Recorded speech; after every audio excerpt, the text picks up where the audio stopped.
Amendment, Class 8 amendment. There is amendment in Class 8 sending in the name of Senator Mohammad Mushtaq.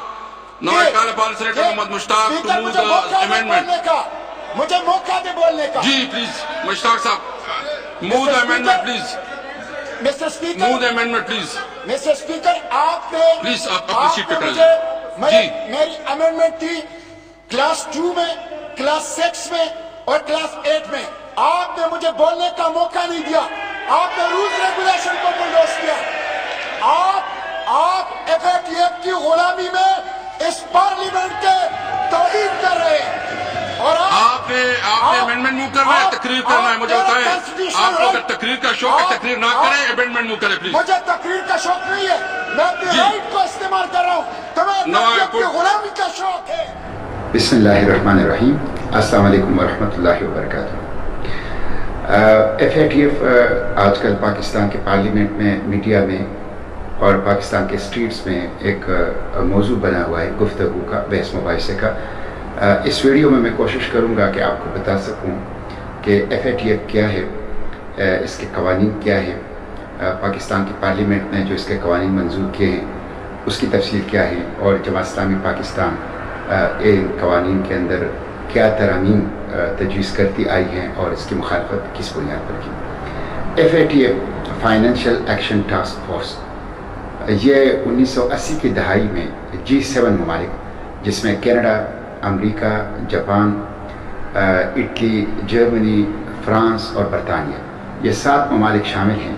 Us G7 ممالک نے منی laundering اور terror financing یعنی دہشت گردی کی مالی معاونت اور منی لانڈرنگ کو روکنے کے لیے یہ F A T F financial action task force بنایا. اس وقت فائنینشیل ایکشن ٹاسک فورس کے کل 37 ممبرز ہیں، فل ممبرز ہیں، اور 2 اس کے ساتھ آرگنائزیشن ہیں. اور یہ ہماری حکمرانوں کی نااہلی اور نالائقی ہے کہ پاکستان اس کا ممبر نہیں ہے اور ہندوستان اس کا فل ممبر ہے financial action task force. Financial action task force United nation کا کوئی آرگن نہیں ہے، بلکہ یہ اپنا ایک انڈیپینڈنٹ ادارہ ہے. بنیادی طور پر G7 ممالک جو ہیں اس کو لیڈ کرتے ہیں. البتہ اقوام متحدہ کے ساتھ یہ ایفیلیٹڈ ہے، لیکن اقوام متحدہ کے آرگن کے طور پہ یہ کام نہیں کر رہا. نہ یہ اقوام متحدہ کا آرگن ہے اور نہ اس کے فیصلوں کی حیثیت اقوام متحدہ کے فیصلوں جیسے ہوتی ہے. F A T F money laundering اور ٹیرر فائنینسنگ کے حوالے سے انہوں نے 3 لسٹ بنائی ہیں: بلیک لسٹ، گرے لسٹ اور وائٹ لسٹ.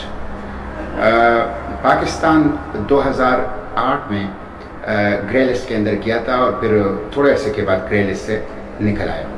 پھر 2012 میں پاکستان گرے لسٹ کے اندر دوبارہ داخل کر دیا گیا اور 2015 میں پاکستان گرے لسٹ سے نکل آیا. اور پھر جون 2018 میں پاکستان تیسری مرتبہ گرے لسٹ میں گیا. 30 ستمبر کو پاکستان کا فیصلہ ہوگا کہ یہ گرے لسٹ سے نکلے گا یا نہیں نکلے گا.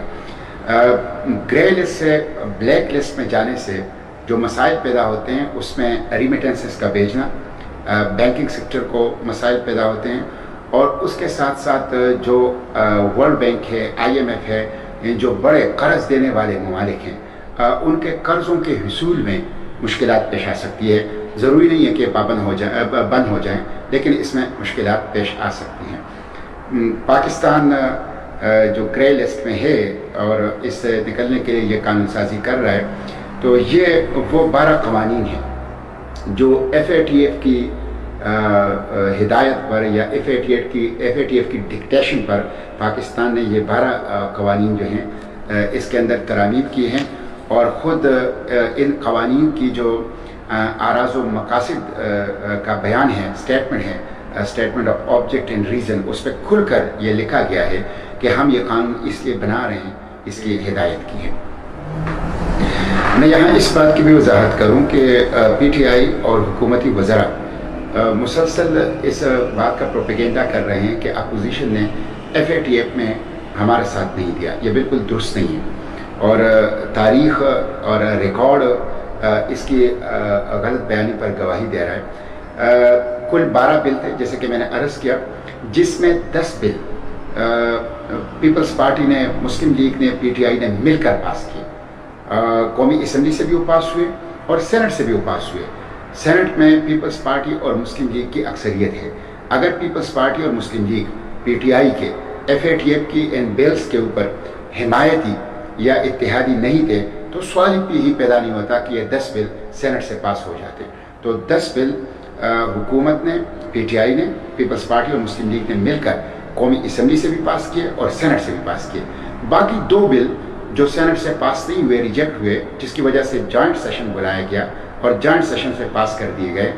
ان 2 بلوں کے اوپر میں تو اکثر مذاکر کہتا ہوں کہ اس کے اوپر بھی وصولی قسم کا اختلاف تھا، اور وہ وصولی اختلاف یہ تھا کہ PTI کی لیڈرشپ نے مسلم لیگ اور پیپلز پارٹی کی لیڈرشپ کے حوالے سے نازیبا الفاظ استعمال کیے تھے.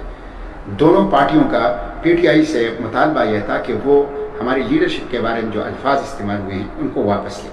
وہ واپس لینے پر تیار نہیں تھے، جس کی وجہ سے انہوں نے ان 2 بلوں میں حکومت کا ساتھ نہیں دیا. حالانکہ پیپلز پارٹی اور مسلم لیگ کا مسلسل موقف تھا کہ ہم تو FATF میں آپ کے ساتھ ہیں.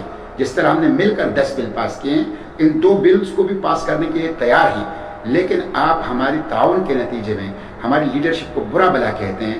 یہ جو برا بلا آپ نے کہا ہے اس کے اوپر معذرت کریں، یہ الفاظ واپس لیں. اس کے لیے وہ تیار نہیں تھے، اس لیے وہ جوائنٹ سیشن میں وہ 2 بلز گئے اور سینٹ سے ڈس اپروو ہو گئے. پھر جب جوائنٹ سیشن میں گئے تو پوری قوم نے دیکھا کہ جوائنٹ سیشن کے اندر اپوزیشن کی اکثریت ہے. 220 ممبران حکومت اور اس کے اتحادی کے ہیں اور تقریباً 229 ممبران یہ اپوزیشن پارٹیوں کے بنتے ہیں. لیکن اپوزیشن پارٹیوں کی جو بڑی پارٹیاں ہیں، مسلم لیگ اور پیپلز پارٹی، ان کے 20 سے زائد ارکان اس دن غیر حاضر تھے یا غیر حاضر کر دیے گئے تھے، جس کی وجہ سے حکومت کو یہ موقع ملا کہ وہ 10 ووٹوں کے فرق سے ان بلز کو وہ پاس کر سکے. تو 10 بلوں میں کھل کر FATF کے ان بلوں میں PTI کا ساتھ دیا، اور 2 بلز میں جو سینٹ سے ریجیکٹ ہوئے ان کی تلافی پیپلز پارٹی اور مسلم لیگ نے پارلیمنٹ کے جوائنٹ سیشن میں اس طرح کی کہ اپنے لوگوں کو غیر حاضر کر کے ٹیکنیکلی واک آؤٹ کر کے ٹیکنیکلی حکومت کو یہ موقع دیا کہ وہ ان بلز کو سموتھلی پاس کر سکیں. تو حکومت کا یہ دعویٰ غلط ہے کہ پیپلز پارٹی اور مسلم لیگ نے ہماری مخالفت کی ہے. پیپلز پارٹی اور مسلم لیگ نے 10 بل میں کھل کر حمایت کی اور 2 بلوں میں ٹیکنیکل انداز کے ساتھ حمایت کی، اور تینوں پارٹیوں نے مل کر FATF کے یہ 12 بل پاس کر. جماعت اسلامی FATF کی ان بلز کی مخالفت کیوں کر رہی ہے؟ دیکھیں، منی لانڈرنگ ہمارا نیشنل ایشو ہے اور ہم منی لانڈرنگ کے خلاف ہیں. ٹیرر فائنینسنگ نہ صرف نقصان، قومی نقصان کا باعث ہے، بلکہ قومی بدنامی کا بھی باعث ہے. اس لیے ہم منی لانڈرنگ اور ٹیرر فائنینسنگ کے خلاف ہیں، اور ہم اس لیے بھی خلاف ہیں کہ ہم خود ٹرانسپیرنٹ لوگ ہیں. آپ دیکھ لیں، پیپلز پارٹی کے لیڈرشپ پر بھی منی لانڈرنگ کے بڑے سنگین الزامات ہیں اور بڑے پرانے الزامات ہیں. مسلم لیگ کے لیڈرشپ کے اوپر بھی منی لانڈرنگ کے پرانے الزامات ہیں. خود PTI کے اوپر جو فارن فنڈنگ کیس ہے، جو الیکشن کمیشن میں آخری مراحل میں ہیں، وہ بھی منی لانڈرنگ کا کیس ہے. وزیر اعظم صاحب کی جو ہمشیرہ ہے، ان کے اوپر علیمہ خان کی جو منی لانڈرنگ کا ایک بہت بڑا بلینز آف روپیز کا جو کیس ہے، سلائی مشینوں سے جو بلینز آف روپیز بقول ان کے کمائے گئے، وہ بھی منی لانڈرنگ کا ایک کیس ہے. لیکن آپ کو کوئی منی لانڈرنگ کا ایسا کوئی کیس جماعت اسلامی کے لیڈرشپ یا جماعت اسلامی پارٹی کے اوپر جو ہے وہ نظر نہیں آئے گا. تو جماعت اسلامی منی لانڈرنگ کے خلاف ہیں، ٹیرر فائنینسنگ کے خلاف ہیں. ہم چاہتے ہیں کہ منی لانڈرنگ ختم ہو، یہ کینسر ہے. ٹیرر فائنینسنگ ختم ہو، یہ ہمارے لیے اور ہماری سوسائٹی کو ڈی سٹیبلائز کر سکتا ہے. لیکن ہم یہ چاہتے ہیں کہ یہ منی لانڈرنگ اور ٹیرر فائنینسنگ FATF کی ڈکٹیشن کے اوپر ختم نہ ہو، بلکہ آپ اس کو اپنی قومی ضروریات، اپنے نیشنل انٹرسٹ، اپنی قومی پالیسی اور اپنی اقدار، روایات، ثقافت، اپنی آزادی، قومی وقار، خود مختاری اور ساونٹی کو پیش نظر رکھ کر اس دائرے کے اندر رہتے ہوئے لوکلی اس کو اوریجنیٹ کرے اور ان مسائل کا حل ڈھونڈے، نہ کہ کسی امپوز لیجسلیشن کے ذریعے سے، کسی امپورٹڈ لیجسلیشن کے ذریعے سے، اور کسی FATF یا کسی بین الاقوامی ساہوکار ادارے کے ڈکٹیشن کے نتیجے میں ان مسائل کو. اس لیے کہ جب آپ کسی ڈکٹیشن، کسی امپوز اور کسی امپورٹڈ لیجسلیشن کے ذریعے سے کریں گے تو آپ دوسروں کی ضرورت تو پورا کر سکیں گے، آپ کی اپنی قومی ضرورت اس میں پورا نہیں ہوگی. اب میں آتا ہوں کہ جماعت اسلامی کے اصولی اختلاف ان بلز کے اوپر کیا تھا. ہم نے ان تمام بلز کے اندر ترامیم پیش کی ہیں اور ہمارا اس کے ساتھ اصولی اختلاف تھا. اب ہمارے اختلاف کے باوجود یہ بل پاس ہو گئے ہیں. اب ہم پاس ہونے کے بعد ان میں ترامیم لائیں گے اور انشاءاللہ آئندہ ہفتے تمام بلز کے اندر ہماری ترامیم جو ہیں وہ جمع ہو جائیں گی. ہمارے جو اصولی اختلاف تھا وہ 3 نکات کے اوپر مشتمل تھا. نمبر 1، ہم یہ چاہتے ہیں کہ جو لیجسلیشن کی اتھارٹی ہے پارلیمنٹ کی، وہ 22 کروڑ عوام کی ایک مقدس امانت ہے جو اور یہ نان ٹرانسفریبل ہے. کسی آئی ایم ایف کو، کسی ایف اے ٹی ایف کو، کسی ادارے کو لیجسلیشن کی پارلیمنٹ کی اتھارٹی نہیں حوالے کی جا سکتی. یہ جو قانون سازی ہوئی ہے، جس طرح میں نے پہلے بھی عرض کیا، تمام قوانین کے statement of object and reason میں لکھا گیا ہے کہ ہم یہ قانون اس لیے بنا رہے ہیں کہ ہمیں ایف اے ٹی ایف نے کہا ہے. آپ نے دوسرے ساہوکار اداروں کو، وہ ادارے جو پاکستان کے دشمن ہیں اور پاکستان کی ہمیشہ آرم ٹویسٹنگ کرتے ہیں، آپ نے ان کو راستہ دکھا دیا کہ وہ بھی آپ کے اوپر پریشر ڈال کر، آپ نے انڈیا کو راستہ دکھا دیا کہ وہ دوسرے اداروں کے اندر بھی اسی طرح لابنگ کر کے، آپ کی آرم ٹویسٹنگ کر کے آپ سے اپنی مرضی کے لیجسلیشن کروا لیں. یہ پاکستان کے قومی وقار، آزادی، خود مختاری کے خلاف ہیں اور ہم کسی اور کے کہنے پر لیجسلیشن نہیں کر سکتے. اس لیے ہم نے یہ اعتراض کیا تحریری اور زبانی طور پر کہ ان تمام قوانین کے statement of object and reason سے یہ جملہ نکال دیں کہ ہمیں ایف اے ٹی ایف نے کہا ہے. بظاہر یہ چھوٹا سا جملہ ہے لیکن اس کے اثرات بڑے دور رس ہیں. اس کے نتیجے میں پاکستان اپنی آزادی سے ہاتھ دھو بیٹھتا ہے. اس کے نتیجے میں آپ دوسروں کو یہ راستہ فراہم کر رہے ہیں، موقع فراہم کر رہے ہیں کہ وہ بھی پیسوں کی لالچ میں، آرم ٹویسٹنگ میں، پابندیوں کے ڈر اور خوف کے نتیجے میں آپ سے اپنی مرضی کی لیجسلیشن جو ہے وہ کروا سکیں. تو ایک اعتراض ہمارا اس کے اوپر یہ تھا. دوسرا اعتراض ہمارا یہ تھا کہ اگر آپ یہ قانون سازی کرنا چاہتے ہیں ٹیرر فائننسنگ کے خلاف، منی لانڈرنگ کے خلاف، بہت اچھی بات ہے، لیکن یہ قانون سازی ایسی ہونی چاہیے کہ دستور کے دائرے میں، آپ پاکستان کے دستور کے دائرے سے باہر رہ کر کوئی قانون سازی نہیں کر سکتے. ان قوانین کے اندر جو ایف اے ٹی ایف کے 12 قوانین پاس ہو گئے ہیں، اس میں ایسے دفعات اور ایسے شق شامل ہیں کہ جو دستور کے آرٹیکل سے کلم کلا متصادم ہیں. مثلا میں آپ کو 1-2 مثالیں مختصراً دیتا ہوں، اس لیے کہ وہ 12 بل ہیں اور ان کے دفعات کے اگر میں حوالہ دوں تو یہ وقت اس کا، یہ ویڈیو اس کا متحمل نہیں ہو سکتا. آپ دیکھ لیں کہ جو وقف پراپرٹی اسلام آباد ٹیریٹری کا بل تھا، اس کے اندر یہ لکھا گیا ہے کہ جو وقف کا ایڈمنسٹریٹر ہوگا، وقف کا وہ ایڈمنسٹریٹر، اس کے کسی حکم کے خلاف آپ ہائی کورٹ نہیں جا سکتے. یہ کانسٹیٹیوشن کے آرٹیکل 199 کی کھل کر خلاف ورزی ہے. ہائی کورٹ کی جو جورسڈکشن ہے اس کو یہ وائلیٹ کرتا ہے. اسی طرح جو منی لانڈرنگ کی ایک بل ہے، اس کے اندر یہ لکھا گیا ہے کہ اگر کوئی شخص جو کوئی کمپنی کا مالک ہو اور وہ منی لانڈرنگ میں ملوث ہو اور اس کو عدالت جیل کی اور جرمانے کی سزا دے، تو اس کے بعد جو ڈائریکٹر ہوگا حکومت کا، وہ بھی اس کو کئی کروڑ روپے کا جرمانہ جو ہے وہ کر سکتا ہے. یہ دوہری سزا ہے اور یہ دوہری سزائیں دستور کے اندر کھل کر لکھا گیا ہے کہ ایک شخص کو ایک جرم میں صرف ایک دفعہ سزا دی جا سکتی ہے. تو ہم جب اس پارلیمنٹ کے اندر آئے ہیں تو اس دستور کے اوپر ہم نے حلف اٹھایا ہے کہ اس دستور کے پابند رہیں گے.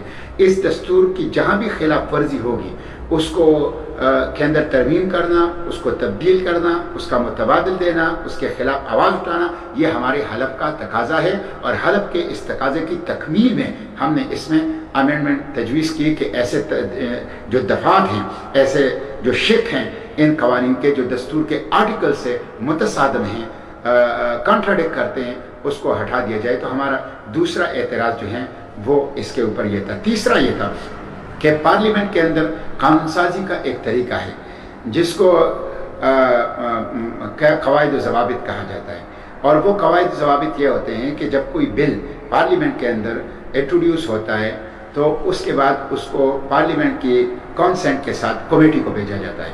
کمیٹی میں اس کے اوپر ڈسکشن ہوتی ہے کئی دن، اور اس میں اگر کوئی ترمیم جمع کرنا چاہے تو وہ وہاں کمیٹی جا کر ترمیم بھی جمع کر سکتا ہے. ایکسپرٹس اوپینین لی جاتی ہیں, اس کے مختلف اسپیکٹ دیکھے جاتے ہیں, اسکروٹنائز کیا جاتا ہے, کرسٹلائز کیا جاتا ہے, اور اس کے بعد کمیٹی کے اندر اس کے اوپر میٹنگ ہوتی ہے, اور کمیٹی میں تقریباً تمام پولیٹیکل پارٹیز کی نمائندگی ہوتی ہے, اور پوری ڈسکشن کے بعد جب ووٹنگ ہوتی ہے تو ووٹنگ سے فیصلہ ہوتا ہے کہ کنسنسس سے اس کو پاس کیا جائے یا میجارٹی سے اس کو پاس کیا جائے یا اس کو کمیٹی کے اندر ریجیکٹ کیا جائے. یہ تینوں آپشن کمیٹی میں ہوتے ہیں.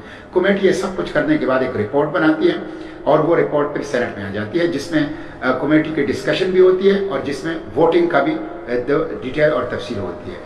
وہ رپورٹ جب سینٹ یا قومی اسمبلی میں پیش ہوتی ہے تو سینٹ اور قومی اسمبلی اس کو ایڈاپٹ کر لیتی ہے.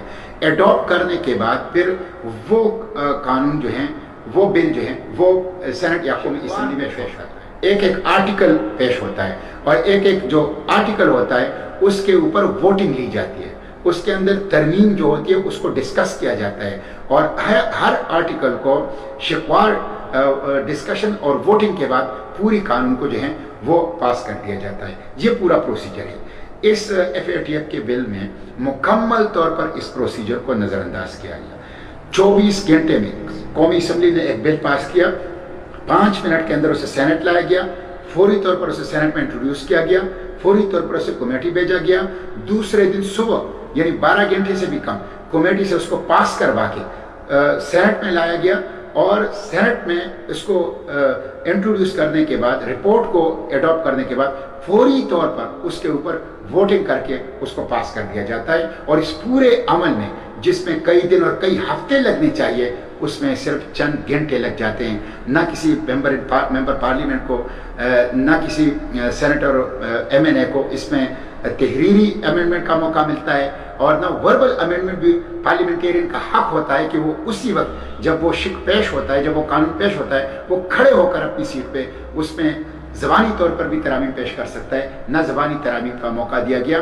پارلیمانی روایات کو بلڈوز کیا گیا, پارلیمنٹ کے قواعد اور ضوابط کو پاؤں تلے روندا گیا, اور پارلیمنٹ کے وقار کو مجروح کر دیا گیا.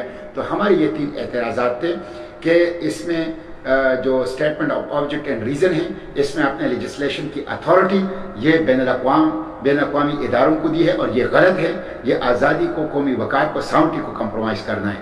دوسرا, اس میں ایسے دفعات شامل ہیں جو دستور سے متصادم ہیں, اور دستور کے اندر لکھا ہے کہ کوئی بھی قانون دستور سے متصادم نہیں بن سکتا. اور تیسری اس میں یہ ہے کہ جو رولز ریگولیشن ہیں اور جو پروسیجر ہے, کنڈکٹ آف بزنس ہے سینٹ کا, پارلیمنٹ کا, اس کو مکمل طور پر وائلیٹ کیا گیا اور اس کو پاؤں تلے روندا گیا. اس لیے ہم نے ان 3 وجوہ کی بنیاد پر اس کی مخالفت کی.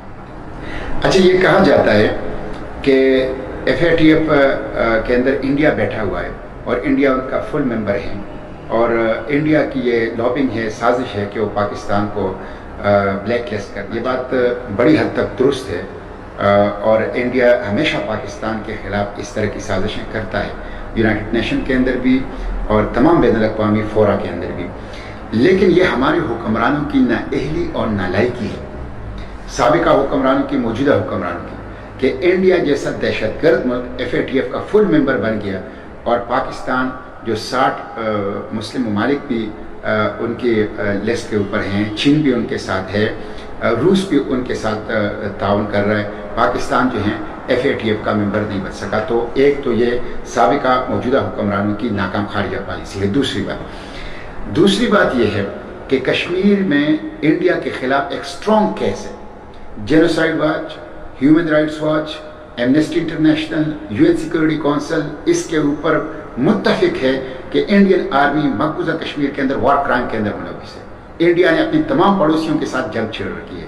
انڈیا کے وزیر اعظم مودی اس کو پوری دنیا تسلیم کرتی ہے کہ وہ قصاب تھا گجرات کا, اس کا امیج بہت زیادہ خراب ہے. اتنے مضبوط کیس کو بھی آپ نے انڈیا کے خلاف بین الاقوامی فورمز پر پیش نہیں کیا, اور انڈیا کو کنٹین نہیں کیا, انڈیا کے سامنے دیوار نہیں کھڑی کی, انڈیا کے سامنے رکاوٹ کھڑی نہیں کی, بلکہ اس کے بجائے موجودہ حکمرانوں نے سیکورٹی کونسل کے نان پرماننٹ ممبر میں انڈیا کو ووٹ دیا. وہ انڈیا کو جس کے بارے میں خود ہمارے موجودہ حکمران PTI کے کہتے ہیں کہ وہ FATF میں شرارت کر کے لابنگ کر کے پاکستان کو بلیک لسٹ کرنا چاہتا ہے، تو کشمیر کے مضبوط کیس کے ہوتے ہوئے بھی انڈیا کو پاکستان کے حکمران اپنی نااہلی، نالائکی اور ناکام خارجہ پالیسی کی وجہ سے کنٹین نہیں کر سکے۔ سیکورٹی کونسل کے نان پرماننٹ ممبرز میں سے میں ووٹ جو ہیں اور اس کی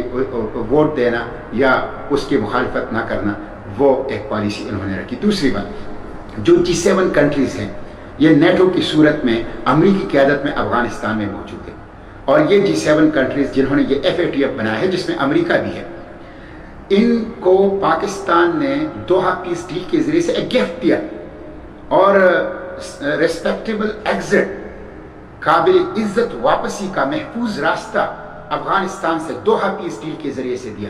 یہ بہت بڑی خدمت تھی جو پاکستان نے نیٹو اور یورپین کنٹریز اور مغربی دنیا کی۔ آپ نے اس کے بدلے میں پاکستان کے لیے کیا لیا؟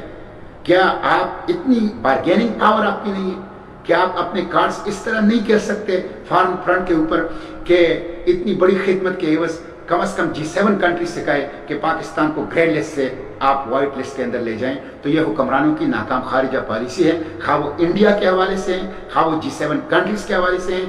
اپنی ناکام خارجہ پالیسی کا ملبہ یہ پارلیمنٹ کے اوپر ڈالتے ہیں اور غلامانہ لیجسلیشن کر کے پاکستان کے ہاتھوں میں ہتھکڑیاں ڈال کے اس کی سزا پاکستان کو دینا چاہتے ہیں۔ FATF کے ان بلز کی کسی اور وقت میں انشاءاللہ ایک ایک بل کی تفصیل آپ لوگوں کے سامنے رکھوں گا کہ اس میں کیا قواعد ہیں، لیکن سر دست میں کل جو جوائنٹ سیشن میں وقف پراپرٹی کا جو بل پاس ہوا ہے، میں چاہتا ہوں کہ اس کی ایک مختصر تفصیل آپ لوگوں کے سامنے رکھوں کہ اس کے نتیجے میں اسلام آباد کی حد تک کیا خرابیاں اور کیا اندیشے وقف کے سامنے آ گئے ہیں۔ اس بل کے اندر جو کل جوائنٹ سیشن سے پاس ہوا ہے، اس میں کھل کر لکھا گیا ہے کہ وقف کا جو پراپرٹی ہے، اس کوئی شخص جو ہے وہ وقف پراپرٹی کو کسی ادارے کو وقف نہیں کر سکتا، کسی لیگل باڈی کو وقف نہیں کر سکتا، یعنی کسی مدرسے کو وقف نہیں کر سکتا جائیداد اور پیسے، کسی مسجد کو وقف نہیں کر سکتا جائیداد اور پیسے، کسی اسکول اور کسی خیراتی اسپتال کو نہیں کر سکتا، نیچرل پرسن کو کر سکتا۔ یہ بہت بڑا ظلم ہے اور یہ انگریزوں نے بھی نہیں کیا تھا۔ 1400 سال کی بڑی خوبصورت اور بڑی روشن اور تابناک تاریخ ہے امت مسلمہ کی وقف کی، کہ وہ اداروں کو وقف کرتے ہیں، جائیدادیں وقف کرتے ہیں، وصیتیں کرتے ہیں، پیسے دیتے ہیں۔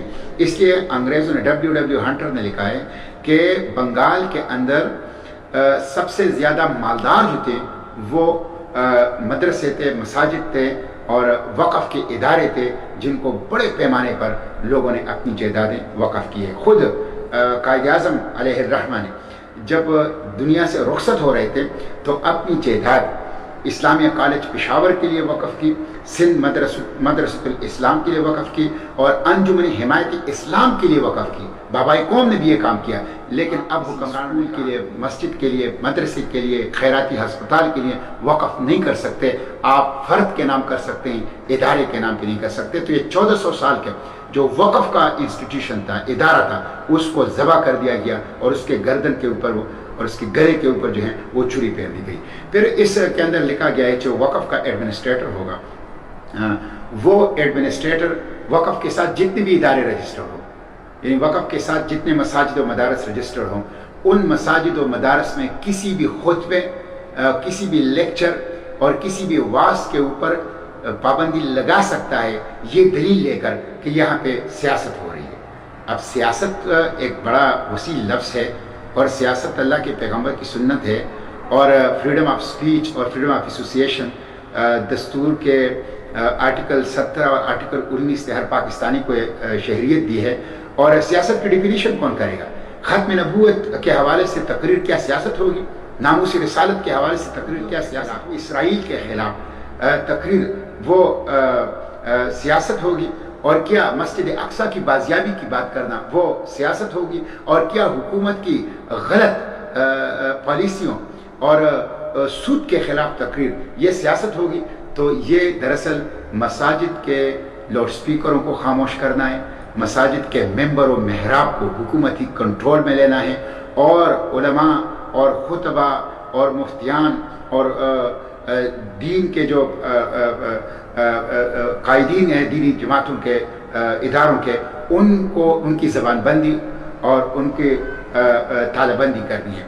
دوسری بات اس میں، تیسری بات اس میں یہ کی گئی ہے کہ وقف کی جو معاملات ہیں، اس کے حساب کتاب میں اگر کوئی غلطی آئی، یعنی مطلب اگر کسی بندے نے اپنا مسجد یا مدرسہ بنایا ہے، وہ ہر سال حسابات جمع کرے گا، اور اس میں اگر کوئی غلطی آ گئی تو 2.5 کروڑ روپے تک ایڈمنسٹریٹر اوقاف جو ہیں وہ اس کے اوپر جرمانہ لگا سکتا ہے، اور وہ چاہے تو اس ادارے کو خود اپنی کنٹرول میں لے سکتا ہے، اور اس کے خلاف کسی بھی ہائی کورٹ کے اندر کوئی سٹے نہیں لی جا سکتی۔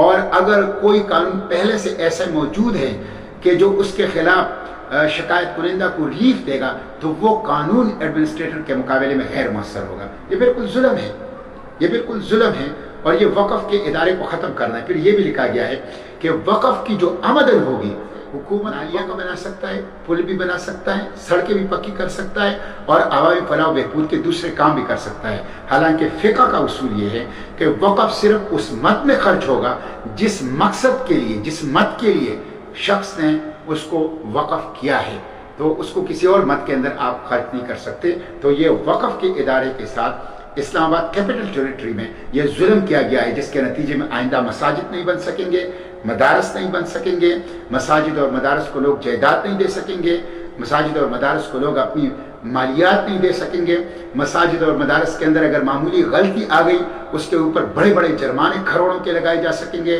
اور اس کی آڑ لے کر حکومت اس کو ضبط کر سکے گی۔ اس کے ممبر و محراب سے ختم نبوت اور ناموس رسالت اور مسجد اقصی اور اسرائیل کے خلاف اور مودی کے خلاف اور کشمیر اور دوسرے مظلوم مسلمانوں کی حمایت میں آپ آواز نہیں اٹھا سکتے۔ یہ ظلم انہوں نے، جو بل تھا 2020 جو جوائنٹ سیشن سے پاس ہوا، اس کے اندر انہوں نے یہ ظلم کیا ہے۔ ایک سوال پیدا ہوتا ہے کہ جب یہ صورتحال ہے کہ ایک طرف تو FATF کی گرے لسٹ سے بلیک لسٹ میں جانے کا خطرہ ہے، اور دوسری طرف پاکستان کی آزادی کا، قومی وقار کا، خود مختاری کا مسئلہ ہے، تو ہم کیا کریں؟ یہ بہت اہم سوال ہے، اور اسی لیے میں نے پارلیمنٹ کے فلور پہ بھی کہا کہ FATF کا ایشو اگر نیشنل انٹرسٹ کا اور نیشنل سیکیورٹی کا ایشو ہے تو پھر یہ PTI کا ایشو نہیں ہے، پھر یہ پوری قوم کا ایشو ہے، وزیر اعظم کا نہیں ہے، پوری قوم کا ہے۔ اس لیے اس کے اوپر اسی طرح کی ایک APC بلانی چاہیے تھی، ایک آل پارلیمنٹری پارٹیز میٹنگ بلانی چاہیے تھی، جس طرح بلائی گئی APC آرمی پبلک اسکول کے واقعے کے بعد، اور جس کے نتیجے میں ایک نیشنل ایکشن پلان حکومت نے دیا۔ یہ بھی اسی طرح کا ایک بہت بڑا چیلنج ہے۔ اس چیلنج کا مقابلہ غلامی کو قبول کر کے نہیں کیا جا سکتا، اس چیلنج کا مقابلہ پاکستان کے ہاتھ میں ہتھکڑیاں ڈال کے نہیں کی جا سکتی، اس چیلنج کا مقابلہ کلیکٹیو وزڈم، کلیکٹیو ول کے ساتھ کیا جا سکتا ہے۔ تو ایک APC بلانی چاہیے تھی اس کے اوپر، اور ان کے سامنے یہ صورتحال رکھنی چاہیے تھی۔ مجھے یقین ہے 10 سے زائد آپشن اور الٹرنیٹ آ جاتے۔ ہمارے پاس پولیٹیکل لیڈرشپ موجود ہے، ہمارے پاس احمد بلال صوفی جیسے بین الاقوامی امور کے ماہر موجود ہیں، ہمارے پاس ایکسپرٹس موجود ہیں، یہ بڑی زرخیز ذہن رکھنے والی قوم ہے۔ یہ مشکل میں غلامی کو قبول کرنے کے بجائے، اس غلامی کے بجائے آزادی کے کئی راستے آپ کو وہ دکھا سکتی تھی۔ تو ایک APC بلانی چاہیے تھی، یا پارلیمنٹری پارٹیز جو ہیں، جو پارلیمنٹ کے اندر پارٹیاں موجود کرتی ہیں، وجود رکھتی ہیں، ان کی لیڈرشپ کا ایک اجلاس بلا کر ان کے سامنے یہ رکھنا چاہیے تھا کہ وہ آپشنز دیں، اور مجھے یقین ہے کہ کئی آپشنز جو ہیں وہ سامنے آتے۔ اسی طرح اگر FATF کی یہ قوانین آپ کو گرے لسٹ سے نکلنا ہے، اس پہ سب متفق ہے کہ ہمیں گرے لسٹ سے نکلنا چاہیے، لیکن یہ گرے لسٹ سے نکلنا اس بنیاد پہ نہیں ہونا چاہیے کہ ہم اپنے آزادی کو اور اپنی ساورنٹی کو کمپرومائز کریں۔ ہمارے حکمرانوں کا ہمیشہ سے یہ وتیرہ رہا ہے کہ وہ ایموشنل بلیک میلنگ کے ذریعے سے قوم سے اپنے کام نکلواتی ہے، وہ قوم کو دشمن سے ڈرا کر اس کو غلامی پہ آمادہ کرتی ہے۔ یہی صورتحال پرویز مشرف کا تھا۔ 9/11 کے بعد اس نے کہا کہ اگر ہم امریکہ کا ساتھ نہیں دیں گے تو ہم سٹون ایج میں چلے جائیں گے، اور پاکستان کو وزارت خزانہ کے مطابق $140 ارب کا نقصان ہوا، اور پاکستان کے 75,000 لوگ جو ہیں وہ شہید ہو گئے۔ اب خود فوجی ماہرین بھی کہتے ہیں، سیاستدان بھی کہتے ہیں کہ ہماری جنگ نہیں تھی، یہ امریکہ کی جنگ تھی۔ ہماری تو یہ کہ جو افغانستان نے امریکہ کی بات نہیں مانی، آج اسی افغانستان کے لوگ قطر کے اندر دوحہ کے اندر امریکہ کے ساتھ بڑی آزادی اور حریت کے ساتھ دوحہ پیس ڈیل جو ہیں وہ اس کے اوپر دستخط کر رہے ہیں. اسی طرح انہوں نے یہ کہا کہ ہم اگر آئی ایم ایف کے پاس، پہلے کہا کہ آئی ایم ایف کے کشکول کو توڑیں گے، آئی ایم ایف کے پاس جانے کے بجائے خودکشی کریں گے، اور پھر جب حکومت میں آئے تو کہا کہ آئی ایم ایف کے پاس نہیں جائیں گے تو ڈیفالٹر ہوں گے اور اکانومی کریش کر جائے گی. تو یہ ہمیشہ قوم کو ڈراتی ہیں. قوم کو اپنے پاؤں پہ کھڑا کرنا، ان کو انقلابی راستہ دکھانا، ان کو خود انحصاری کے اوپر گامزن کرنا، پیٹ کے اوپر پتھر باندھنا، بھوک برداشت کرنا، سختیاں برداشت کرنا، لیکن غلامی کو کسی صورت قبول نہ کرنا، اپنی آزادی، قومی وقار اور خود مختاری کے اوپر کوئی آنچ نہ آنے دینا، یہی انقلابی قیادت کا، ویژنری لیڈرشپ کا طریقہ ہونا چاہیے. لیکن بدقسمتی سے ہماری جو قیادت ہے وہ غلام ہے، اور وہ غلام ابن غلام قیادت ہے، اور انجمن غلامان امریکہ کا ایک گروہ ہے جو پاکستان کے اوپر باری باری حکومتیں کرتا ہے. تو میں سمجھتا ہوں کہ ایک APC نیشنل ایکشن پلان کی طرف بلانے چاہیے تھی، جس میں آپ کی ملٹری لیڈرشپ، جس میں آپ کی پولیٹیکل لیڈرشپ، جس میں آپ کے انٹلیکچوئلز، جس میں آپ کے میڈیا پرسنز، اور جس میں آپ کے انٹرنیشنل افیئرس کے ایکسپرٹس وہ ہوں. وہ ایک نہیں، کئی راستے جو ہیں ہمارے پاس، کئی آپشن ہیں، ہمارے پاس کئی کارڈز ہیں جس میں ہم اس سے نکل سکتے ہیں. اپنی آزادی، اپنی قومی وقار، اپنی خود مختاری کو کمپرومائز کیے بغیر ہم منی لانڈرنگ کے قوانین، اینٹی منی لانڈرنگ قوانین بنا سکتے تھے، ٹیرر فائنینسنگ کے خلاف قوانین بنا سکتے تھے، انٹرنیشنل کمیونٹی کو مطمئن کر سکتے ہیں. اس کے لیے غلامی کے بجائے آزادی کا راستہ ہمیں اپنانا چاہیے.